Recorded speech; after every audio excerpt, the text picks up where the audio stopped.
जी हाँ दोस्तों, नमस्कार। आप सब कैसे हैं? तो आप सब बढ़िया होंगे। तो मैं आप सबके लिए एक न्यू छोटा सा गाना का रिव्यू में आप सबके बीच लेके आ चुका हूँ, जो गाना का नाम है जा एक करे जा तरह तो जा। बिल्कुल सही सुना भाई गाना।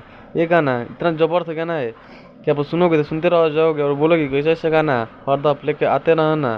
भोजपुरी इंडस्ट्री में इतना धमाल मचा दिया है। ये गाना जो गाए हैं वो हैं खेसारी लाल यादव, और जिस इनके साथ जो दिए हैं।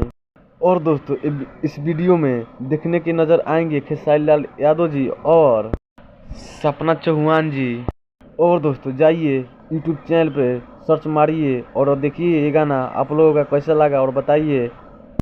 ये गाना इतना बढ़िया गाना है कि भोजपुरी इंडस्ट्री में सपा धमाल मचा के रख दिया। ये गाना आप लोग सुनोगे तो सुनते रह जाओ।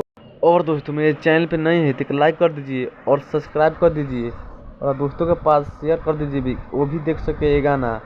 और दोस्तों आज के वीडियो यहीं तक था, फिर मैं कल दूसरा वीडियो लेके आऊँगा, तो मेरे चैनल पे बने रह।